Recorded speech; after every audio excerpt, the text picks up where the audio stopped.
Hello everybody, my name is Nick. Welcome back to the Nick Gundy Experience YouTube channel. So, it is about time we do a video about my 2017 Squier Vintage Modified Classic Vibe. I think that's the name.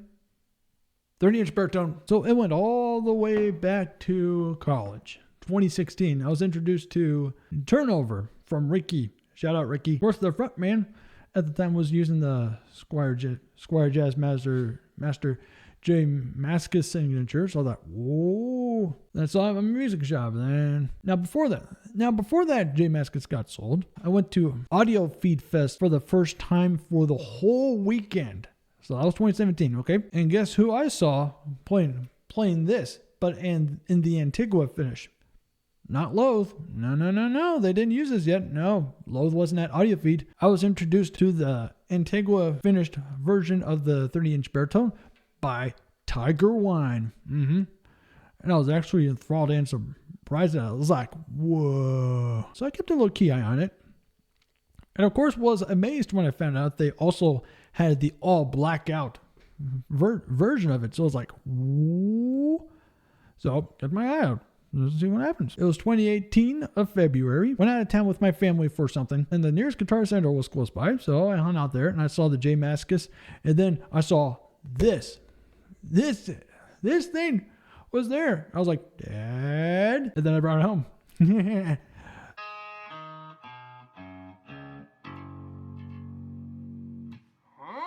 Hold on.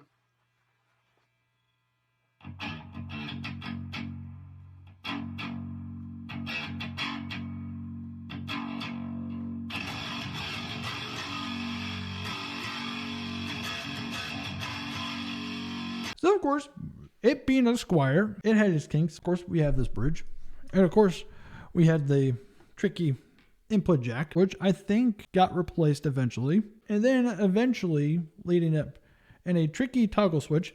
And of course, this is a replacement toggle switch I had switched out a few years ago, and these pickups are the same pickups, but I had them swapped out the cover from black to this cream vanilla white, which was also inspired by Tiger Wine, because their other guitarists also had their own blacked out version of it, and like shared it with me at Audio Feed and of 2018, by the way. So I've had this one. So by that point, I've had this guitar for nearly, well, I'd say over 4 months by that point. So he shared with me that like he attempted to spray paint and like refinish it.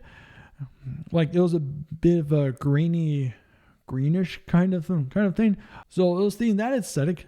So I was like, and then it took me a while to find those pick guards that will work. It's like, yeah, so I had those there. Yep. And for the tuning I've used for a majority of the time I've had it, I've kept it in A standard all the way down to a cello fifths type tuning, like I would do for the A C/open G tuning that I would use sometimes, like right here, like I've described in my video about alternate tunings.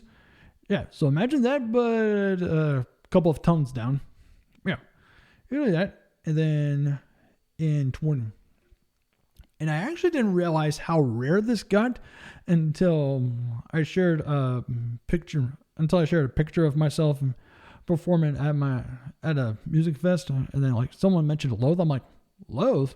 Who's Loathe?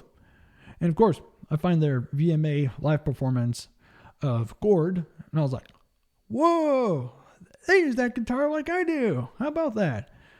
And then, of course, there was also Andrew Baina, but also I need to rewind, because back in 2018, there was another YouTube guitar channel called The Bun. Shout out The Bun. And of course, he does address the kinks and things you have to touch up and stuff. Like, oh, yeah. He also mentioned how noisy these pickups are.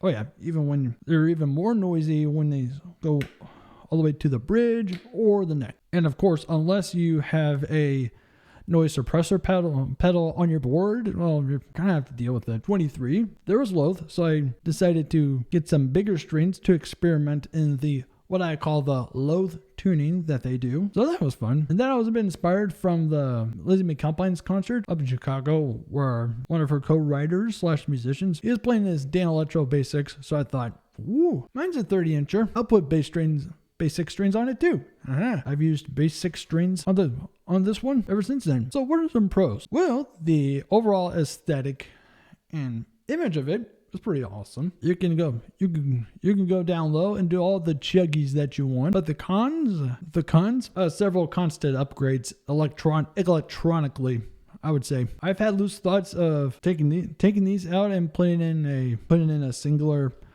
humbucker pickup because I'm not always a fan of the whiny changy sound, even though it is pretty cool and neat for a couple of genres.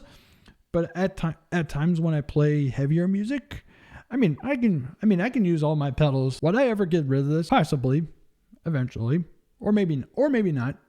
Of course, we gotta talk about stickers.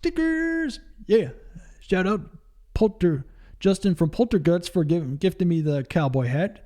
There's the Wildlife, who toured at my old college, and Round Eye, who I saw touring, and my boys of Idle Threat. Oh, I gotta text Nathan happy birthday. Okay, y'all, that's it for this video. Thank you for joining me on this appreciation-esque video for this lovely instrument, and I'll see you all next time.